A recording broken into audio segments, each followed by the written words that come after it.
জানা যায় বুধবার রাত আনুমানিক 10টা নাগাদ নিমাই দেবনাথ নামে এক ব্যক্তি তার কাজ সেরে বাড়ি ফেরার পথে রাধাপুর এলাকায় আসার পর দুষ্কৃতীর একটি দল তার পথ আটকায়। কোনো কিছু বোঝার আগেই ধারালো অস্ত্র দিয়ে তার গলা কেটে হত্যার চেষ্টা চালায় ওই দলটি। শরীরের বিভিন্ন জায়গায় গুরুতরভাবে আঘাত পান তিনি। পরে পথ চলতে স্থানীয়রা দেখতে পান রক্তাক্ত অবস্থায় রাস্তার পাশে পড়ে কাতরাচ্ছেন নিমাইবাবু। খবর পাঠানো হয় ধর্মনগর থানা ও দমকল অফিসে।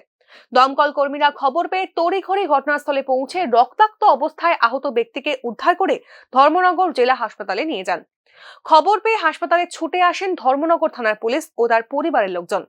এদিকে পুলিশের সামনে আহত ব্যক্তি তার স্ত্রীর প্রেমের কাহিনী বর্ণনা করে বলেন, তার স্ত্রীর প্রেমিক তাপস নম, শ্যালক প্রমোদ নাথ, প্রবীর নাথ, পঙ্কজ দেবনাথ সহ আরো কয়েকজন মিলে তাকে প্রাণে মারতে চেয়েছিলেন।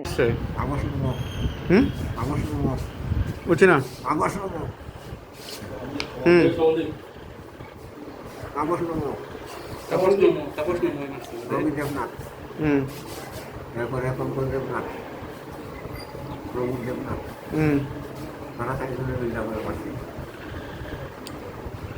আবার কোন নামটা?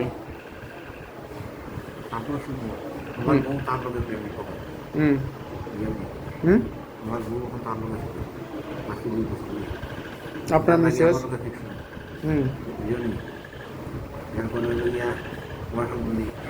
আপনার মিসেস কার সাথে প্রেম করে? তাপস নম। কোন বাড়ি? তাই কি করে তাপস নম? যে ডেকোরেটরের কাজ করে। আপনার বাবার নাম মনোরঞ্জন নম। আচ্ছা, আপনার নাম? আপনার নাম? আচ্ছা, আপনার কোন নাম আছে তারা? হ্যাঁ,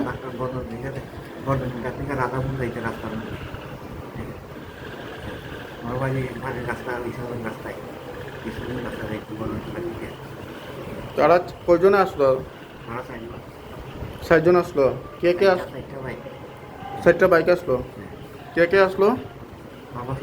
হুম হুম হুম প্রবীর দেবনাথ, হুম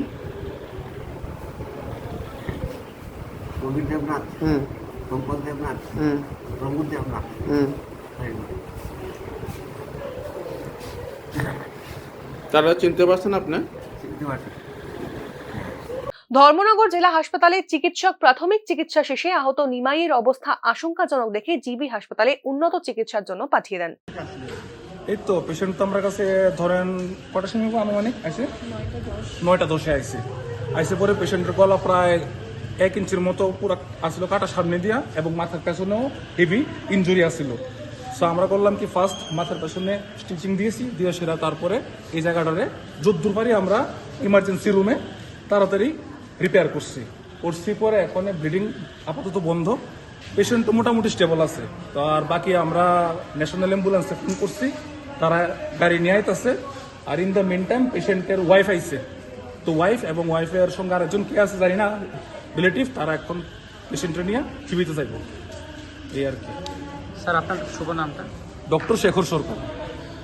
অপরদিকে আহত ব্যক্তির বোনের ছেলে জানান, নিমাইয়ের অবস্থা খুবই আশঙ্কাজনক, তাকে বাঁচানো যাবে কিনা তা নিয়ে সন্দেহ রয়েছে। মামা কি হয়েছে? ফাইনালে তো আমরা খবর পাইছি যে হঠাৎ করে পদ্মপুর এখানে রাস্তার মধ্যে গোলার মধ্যে সেদাইয়া রাস্তার মধ্যে ফালাই দিচ্ছে। রাধাপুর তো লোকজনে হসপিটাল নিয়ে আইছে।